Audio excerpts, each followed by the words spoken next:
Physical media man, physical media man, physical media man. What'd you buy? Was it something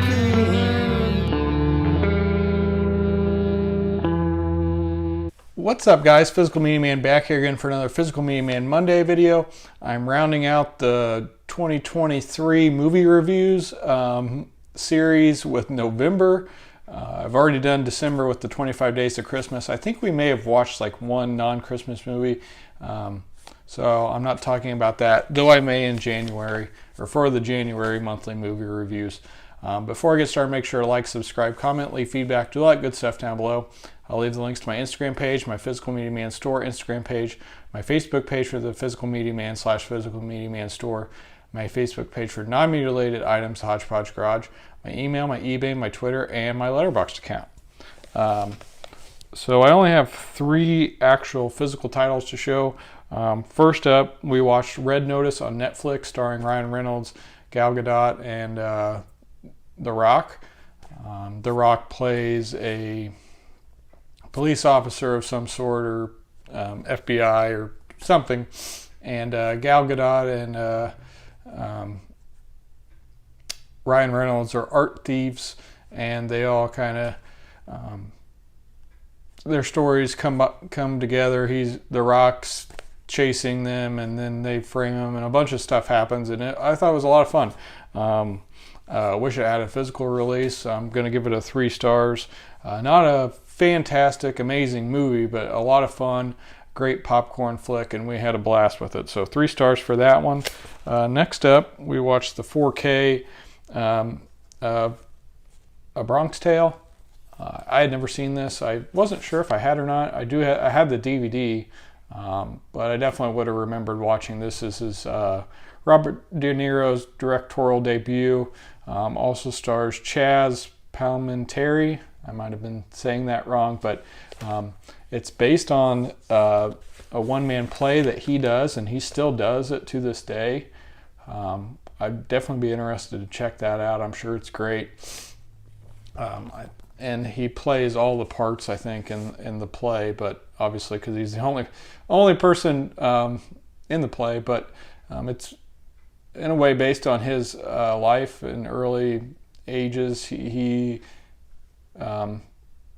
young boy in this film, which also was in Shazam with Shaq, is basically Shaz in real life. So growing up, and kind of his story. Pretty interesting about this movie. I'm pretty sure, if I remember right, reading the trivia, which is definitely worth checking out on this one. Some studios wanted to buy the rights to this film, and he would only allow that if he was the one to star in it. And De Niro reached out, or somehow De Niro agreed to be the other lead as long as he got to direct it. So really good mobster type film, and somewhat of a true story, or it's set in the 50s or 60s in New York, and obviously the Bronx. Definitely a great film, and I'm giving it 4 stars. Definitely plan on keeping that one. Next up, we watched another good one. Friend of the show, Jake, was a big fan of this, and he didn't set too high expectations because it was really good.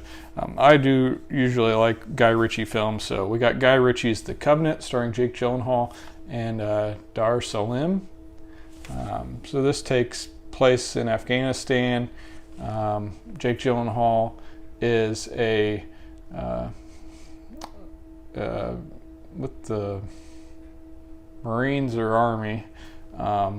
It's been a while, obviously, since November, so he's a U.S. Army sergeant. Okay, there we go.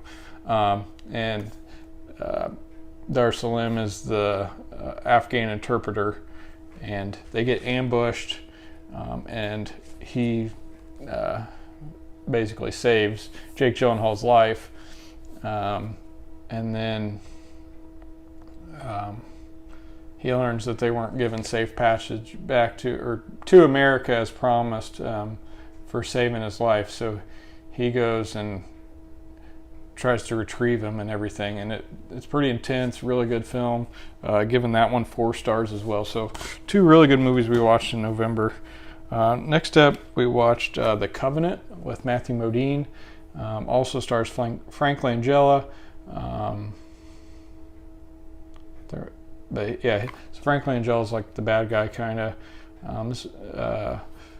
Basically, if I remember right, this put whoever made it out of business, or they had to file for bankruptcy. But this is a pretty fun film. So kind of like a Pirates of the Caribbean. I mean, pirate setting and all of that. But Gina Davis is the main person. I don't know why I didn't say her name yet, but yeah, Gina Davis. So it was pretty cool to see a woman be the lead in a pirate film. Matthew Modine is good in it too. I met him. He signed this copy of Vision Quest for me. I think after this, but I've been wanting to watch this movie. I was always intrigued by it, and thought it was still pretty enjoyable. Giving it 3 stars. Do plan on keeping it. Not as good as Pirates of the Caribbean or some of those, but still a lot of fun and definitely worth checking out. I think there was some interesting. Oh, maybe not. Oh yeah, there was a pretty good featurette on here. That looks like it got ported over from the previous DVD. So next up, we watched Mission Impossible: Dead Reckoning Part 1.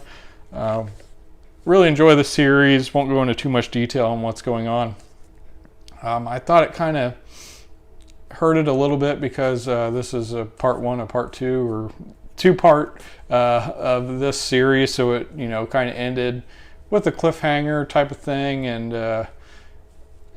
it was still like 3 hours or whatever it was, 2.5 hours maybe. And there's definitely some good action scenes and all of that. And I still really enjoy the series. It's definitely worth checking out, this one, especially if you like the movies.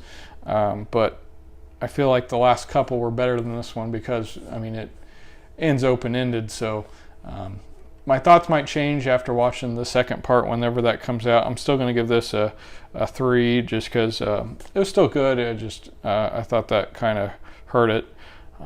Next up, we watched Fools Rush In with Matthew Perry and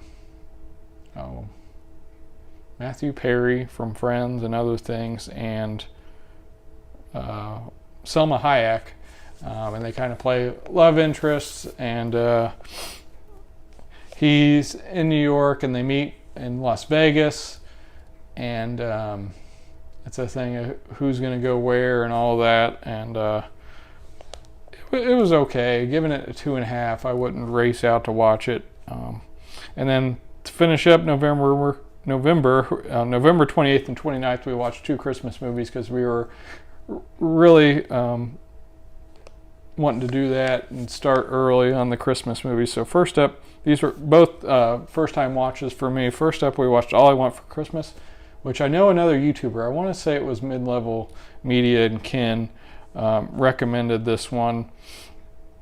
It stars drawing a blank on his name. He's in anyways, I might think of it. It's about these two. It's kind of like a Parent Trap scenario where son and daughter, their parents are divorced, and they try to get them back together. And it's basically all about that. Was a lot of fun. Giving it 3 stars. I think it only has a DVD, but I'll probably try to get it at some point. Still can't believe Ethan Embry. Ethan Embry is the main kid. It also has a couple famous people in it as the adults, especially the love interest of the mom, which I can't remember who he is, but he's pretty famous too. But anyways, and then we also finished up November with The Year Without Santa Claus. So yeah, I gave All I Want for Christmas 3 stars. Definitely recommend checking that one out if you haven't seen it. I feel like it doesn't really get talked about. And then finished up November with The Year Without Santa Claus, which is an animated movie made by the same people that did like Rudolph the Red-Nosed Reindeer, which I watched a lot growing up. This one was still fun, but nowhere near as good as that one, in my opinion. Of course, I have nostalgia for it. This is the one with Heat Miser and Heat Miser and Snow Miser. So a couple of those songs are pretty good, but I just didn't enjoy it as much as Rudolph. So I'm going to give it 2 stars. So that's everything we watched from November. If you haven't seen A Bronx Tale and The Covenant, I definitely recommend checking those out. I'll probably hold off on my February pickups video. So I might be doing another monthly movie review with January next week. If you have any other ideas or other things you want to see from the collection, let me know. I'll try my best to accommodate. Hope you enjoyed this. This is Physical Media Man signing off. Physical Media will never die. Physical Media Man. Physical Media Man. Physical Media Man.